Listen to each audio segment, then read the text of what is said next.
Good morning बच्चों। आज हम आपको प्रोफेसर जी सुंदर रेड्डी जी द्वारा लिखित निबंध भाषा और आधुनिकता का सारांश बताएंगे। प्रस्तुत निबंध में भाषा और आधुनिकता में लेखक प्रोफेसर जी सुंदर रेड्डी ने भाषा और आधुनिकता पर विशेष रूप से बल दिया है। इस लेख में उन्होंने वैज्ञानिक दृष्टि को अपनाया है। उनका मत है कि भाषा परिवर्तनशील होती है, जिसमें नए नए भाव, नवीन मुहावरे और लोकोक्तियाँ, नई परंपरा, नई शब्दावली सहजता से आती रहती है। भाषा में इन सब के प्रयोग से व्यवहारिकता आती है, जो अनंत भाषा में आधुनिकता लाती है। मतलब कि यहाँ पर लेखक ने जो भाषा है उसमें आधुनिकता कैसे लाई जा सकती है, उसके बारे में यहाँ पर लेखक अपना मत बता रहे हैं या अपना जो भाव है वो प्रस्तुत कर रहे हैं, जिसमें लेखक कह रहे हैं कि यदि हमें भाषा को परिवर्तनशील बनाना है तो हमें हमेशा नए नए भाव, नए नए मुहावरे, लोकोक्ति, परंपराएं और नई नई शब्दावली का प्रयोग करना चाहिए, जिससे कि भाषा में आधुनिकता आती रहे।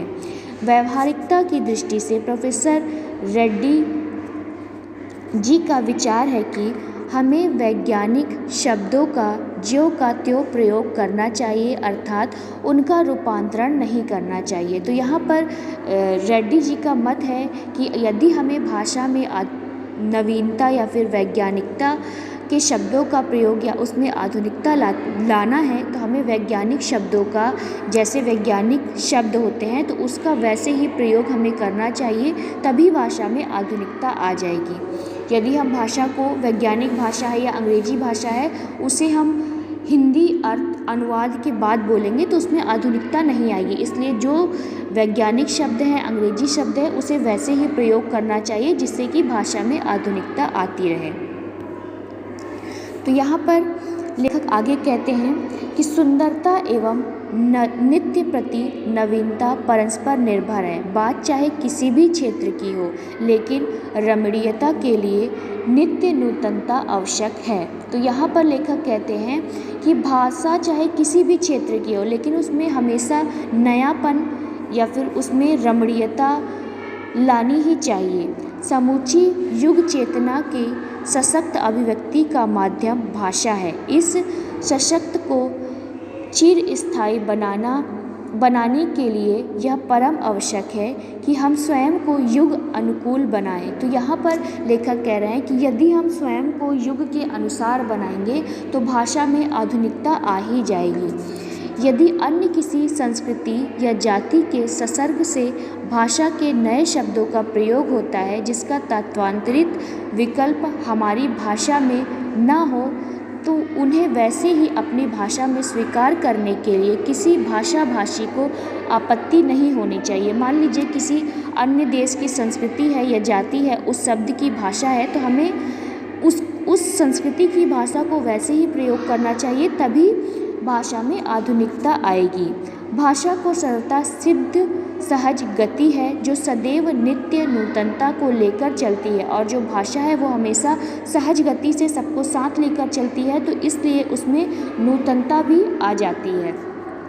नूतनता अर्थात नयापन आ जाता है। इसके अलावा लेखक ने भाषा को परिवर्तन एवं गतिशील बताया, जिसमें लेखक कहते हैं कि भाषा में परिवर्तन और गतिशील का गुण ही उसकी सजीवता का परिचायक है। मतलब भाषा में अगर परिवर्तन और गतिशीलता है, तभी वह अपने जो भाषा है उसमें सजीवता या नयापन आता है। भाषा संस्कृति का अटूट अंग है, और परंपरा से विकसित होने वाली संस्कृति भी परिवर्तनशील और गतिशील होती है। तो भाषा जो है वो संस्कृति का अटूट अंग है, और परंपरा से विकसित होने वाली संस्कृति भी परिवर्तनशील और गतिशील होती है। उसकी गति विज्ञान की गति से प्रभावित होती है। वैज्ञानिक के नित्य नए शोध, प्रयोग और आविष्कार से अद्भुत नई संस्कृति हलचलों को शाब्दिकता प्रदान करने के लिए नए शब्दों की खोज की महत आवश्यकता है। अगर हम वैज्ञानिक वैज्ञानिक नए शोध और प्रयोग का आविष्कार करते हैं तो नई संस्कृति में हलचल आ जाती है। तो जब वैज्ञानिक अपनी बात को रखते हैं या वो अपनी भाषा देते हैं तो हमें उसी भाषा को खोज कर और अपनी संस्कृति में लाना चाहिए। इसके अलावा इन्होंने भाषा को सहज सिद्ध बताया, जिसमें लेखक ने भाषा में परिवर्तन के 2 विकल्प रखे हैं, जो साध्य यत्न साधन से आशय है। भाषा को युग अनुकूल बनाने के लिए किसी व्यक्ति विशेष अथवा व्यक्ति समूह का प्रयत्न होना चाहिए। सहज सिद्ध से तात्पर्य है कि भाषा की गति स्वाभाविक है, उसे किसी प्रयत्न विशेष की आवश्यकता नहीं है।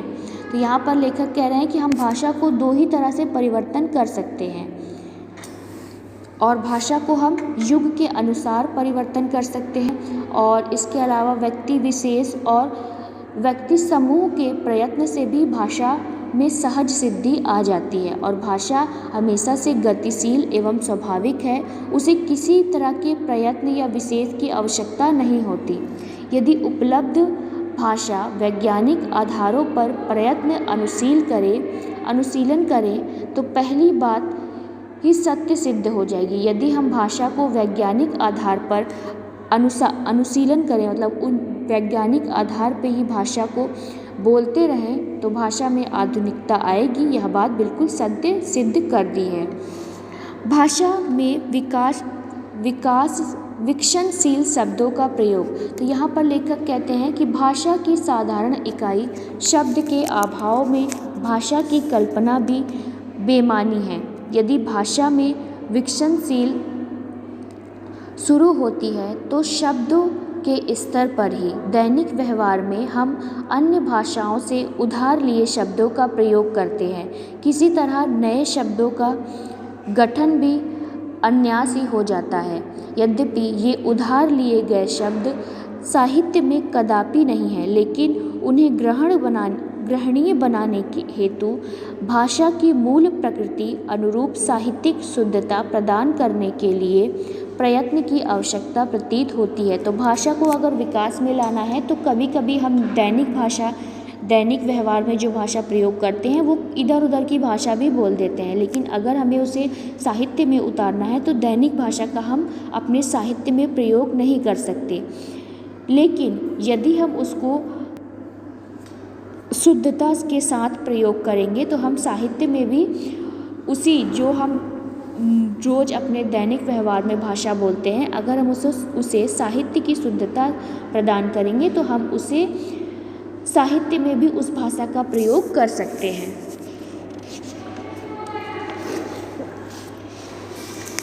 इसके अलावा भाषा में नवीनीकरण एक सतत प्रक्रिया है। तो यहाँ पर लेखक कहते हैं कि भाषा नवीनीकरण प्रक्रिया में यह अविस्मरणीय है कि भाषा का मुख्य कार्य सुस्पष्ट अभिव्यक्ति एवं सुस्पष्ट एवं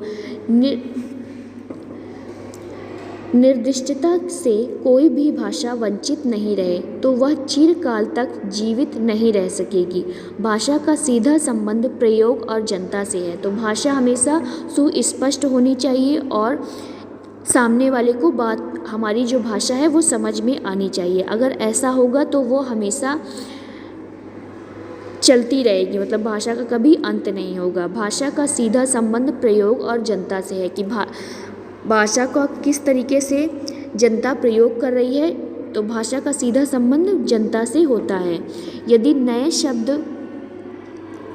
अपने उद्गम स्थान पर ही खड़े रहें और उसका प्रयोग ना किया गया तो उसके पीछे के उद्देश्य पर कठोरता घात ही होगा। तो अगर कोई भाषा है वो अपनी स्थान पर ही है, उसे हम प्रयोग नहीं करते तो वो जो भाषा है वो पूरी तरीके से ख़त्म हो जाएगी। उस भाषा का प्रयोग ही या उस शब्द का प्रयोग ही नहीं होगा। नई रीति के प्रयोग से युक्त भाषा को व्यवहारिकता प्रदान करना ही भाषा की आधुनिकता है। तो नई रीति आएगी, नया समय आएगा, तो भाषा का प्रयोग हमें व्यवहारिकता के साथ करेंगे तभी हमें भाषा में आधुनिकता आएगी, क्योंकि व्यवहारिकता ही भाषा का प्राण तत्व है।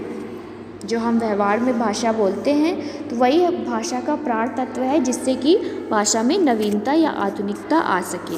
भाषा को अपने जीवन की सभी आवश्यकताओं के लिए जब हम प्रयुक्त कर सकेंगे तब भाषा में स्वयं में आधुनिकता आ जाएगी। और जब हम भाषा को अपने जीवन में सभी आवश्यकताओं के लिए प्रयोग करेंगे तो भाषा में आधुनिकता आ ही जाएगी। तो बच्चों, ये हो गया भाषा और आधुनिकता नामक निबंध का सारांश। आप इसको डिटेल में अच्छे से पढ़ लीजिएगा। आज के लिए बस इतना ही।